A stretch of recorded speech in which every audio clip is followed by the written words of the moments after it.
2026 தேர்தல் எடப்பாடி தான் அடுத்த முதல்வர் வெளியான புதிய கருத்து கணிப்பு. நண்பர்களே, நம்ம அதிமுக தொண்டர்களாக இருந்தீங்க அப்படின்னா மறக்காம நம்ம சேனலை சப்ஸ்கிரைப் பண்ணிட்டு இந்த வீடியோக்கு ஒரு லைக் பண்ணிருங்க.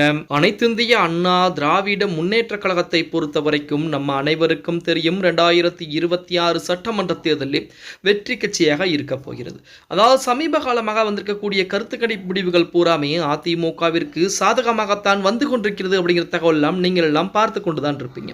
அப்படித்தான் நேற்று தினம் புதிதாக ஒரு கருத்து கணிப்பு முடிவுகளும் வெளிவந்திருக்கிறது. அந்த கருத்து கணிப்பு முடிவுகளை பொறுத்த வரைக்கும் விஜய் அவர்கள் வாக்குகளை பிரிப்பது என்பது உண்மைதான். ஆனால் ஆட்சியை பிடிக்கப் போவது அதிமுக அப்படிங்கிற மாதிரி தகவல் தான் இணையதளங்களிலே மிகப்பெரிய ஒரு பரபரப்பையும் சந்தோஷத்தையும் ஏற்படுத்தி கொண்டிருக்கிறது அப்படின்னே கூட சொல்லலாம். அதாவது 2026 சட்டமன்ற தேர்தலை பொறுத்த வரைக்கும் 4 முனை போட்டி என்பது இருக்க போகிறது. அதிமுக பாஜக கூட்டணி கட்சிகள் ஒருபுறம், அதே போல திமுக காங்கிரஸ் கூட்டணி கட்சிகள் மறுபுறம். இன்னொரு புறத்தை பார்த்தோம் அப்படின்னா நமது நாம் தமிழர் கட்சி தனியாக போட்டியிடுகிறது. அதே போல தமிழக வெற்றி கழகம் தனித்து போட்டியிடுகிறது அப்படிங்கிற தகவல் நம்ம அனைவருக்கும் தெரியும். இதிலே அதிமுகவா திமுகவா அப்படிங்கிற பல பரீட்சை என்பது மிகப்பெரிய அளவிலே இருக்க போகிறது. அதாவது வெற்றி வாய்ப்பு என்பது இந்த இரண்டு கட்சிகளுக்கு இடையில் தான் இருக்க போகிறது என சமீபத்தில் வந்த கருத்து கணிப்பு முடிவுகளும் புறம் சொல்லக்கூடிய இந்த வேளையிலே 2026 தமிழக சட்டமன்ற தேர்தல் களம் இதுவரை கண்டிராத ஒரு புதிய அரசியல் திருப்பத்தை நோக்கி சென்று கொண்டிருக்கிறது அப்படின்னே கூட சொல்லலாம். பொதுவாக தமிழக அரசியலில் திமுக மற்றும் அதிமுக ஆகிய இரு துருவங்களுக்கிடையே தான் போட்டி என்பது நிலவும். ஆனால் தற்போது நடிகர் விஜயின் தமிழக வெற்றி கழகம் ஒரு முக்கிய காரணியாக உருவெடுத்திருக்கிறது அப்படின்னு தான் சொல்லியாகணும்.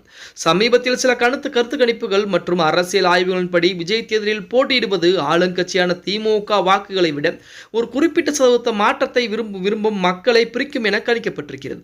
இந்த வாக்கு பிரிப்பு என்பது ஒருபுறம் ஆச்சரியத்தை அளித்தாலும் மறுபுறம் இது எதிர்க்கட்சியான அதிமுகவிற்கு மிகப்பெரிய ஒரு சாதகமாக அமையும் என்ற பேச்சு அரசியல் வட்டாரத்திலே பலமாக எழுந்திருக்கிறது அப்படின்னே கூட சொல்லலாம். எடப்பாடி பழனிசாமி தலைமையிலான அதிமுக கடந்த சில தேர்தல்களில் சந்தித்த சவால்களை தாண்டி இந்த முறை மிகவும் பலமான ஒரு நிலையை எட்டியிருப்பதாக கருதப்படுகிறது. குறிப்பாக பாஜக, பாமக மற்றும் அம்மா மக்கள் முன்னேற்ற கழகம் போன்ற கட்சிகளின் கூட்டணி தயவு இல்லாமலே அதிமுக தனித்து பெரும்பான்மை பெறும் அல்லது ஆட்சியை பிடிக்கும் என்ற சமீபத்திய கருத்து கணிப்பு தகவல்கள் அரசியல் விமர்சகர்களை ஆச்சரியத்திலே ஆழ்த்தி இருக்கிறது அப்படின்னே கூட சொல்லலாம்.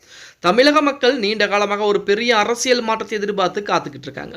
அதாவது உண்மை ஊழற்ற நிர்வாகம், மதுவிலக்கு மற்றும் வெளிப்படையான அரசியல் போன்ற கோரிக்கைகளை முன்வைத்து புதிய கட்சிகள் களமிறங்கினாலும் மக்களின் இறுதி தீர்ப்பு என்பது பெரும்பாலும் அனுபவம் வாய்ந்த ஒரு நிர்வாகத்தையே தேர்வு செய்ய ஆரம்பிக்கிறாங்க.